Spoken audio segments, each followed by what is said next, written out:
Becky? This question is from Ken Scarbeck in Indianapolis. He says, with the full understanding that Warren had no input on the Amazon purchase and that relative to Berkshire, it's likely a small stake, the investment still caught me off guard. I'm wondering if I should begin to think differently about Berkshire looking out, say, 20 years. Might we be seeing a shift in investment philosophy away from value investing principles that the current management has practiced for 70 years? Amazon is a great company, yet it would seem its heady shares 10 years into a bull market appear to conflict with being fearful when others are greedy. Considering this and other recent investments like StoneCo, should we be preparing for a change in the price versus value decisions that built Berkshire?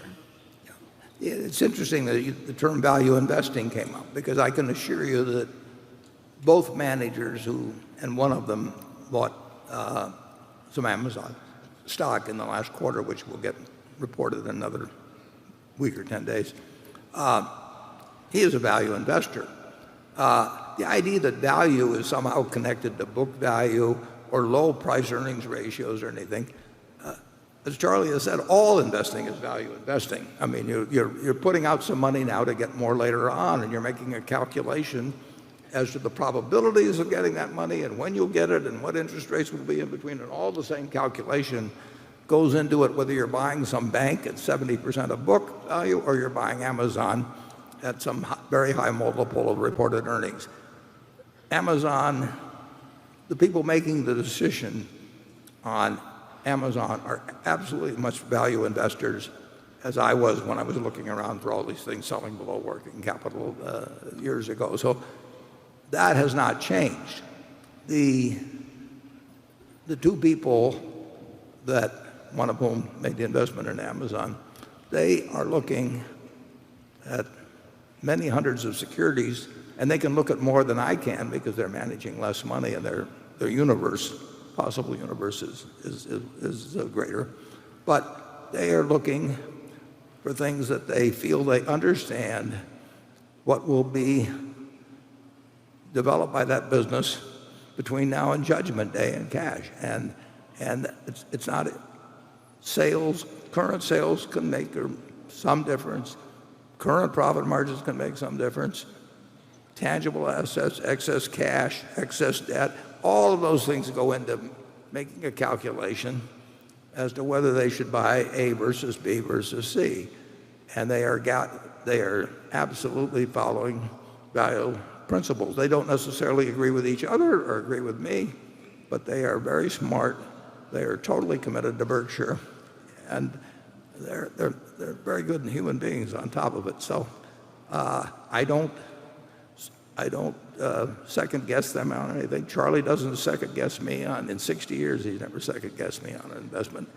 And the considerations are identical when you buy Amazon versus some, say, bank stock that looks cheap statistically against book value or earnings or something of the sort. In the end, it all goes back to Aesop, who in 600 BC said, that a bird in the hand is worth two in the bush. And when we buy Amazon, we try and figure out whether, or the fellow that bought it tries to figure out whether there's 3 or 4 or 5 in the bush, and how long it'll take to get to the bush, how certain he is that he's going to get to the bush, and then who else is going to come and try and take the bush away, and all of that sort of thing. And we do the same thing, and it really, despite a lot of equations you'll learn in business school, the basic equation is that of Aesop, and your success in investing depends on how well you were able to figure out how certain that bush is, how far away it is, and what the worst case is. Instead of two birds being there, only one being there, and the possibilities of 4 or 5 or 10 or 20 being there. And that will guide me, that will guide my successors in investment management at Berkshire, and I think they'll be right more often than they're wrong. Charlie? Well, Warren and I are a little older than some people, and Damn near everybody. and we're not the most flexible, probably in the whole world.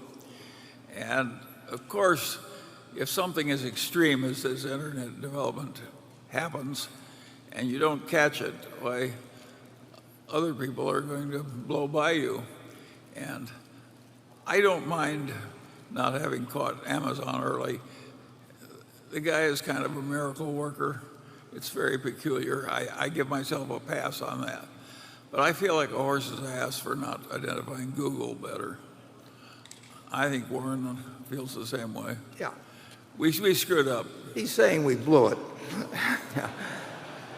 And we did have some insights into that because we were using them at Geico and we were seeing the results produced, and we saw that we were paying $10 a click or whatever it might have been for something that at a marginal cost of them it was exactly zero, and we saw it was working for us. So we can see in our own operations how well that Google advertising was working, and we just sat there sucking our thumbs.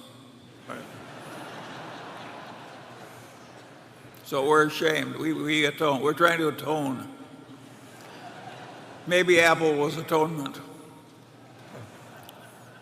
when he says sucking our thumbs, I'm just glad he didn't use some other example.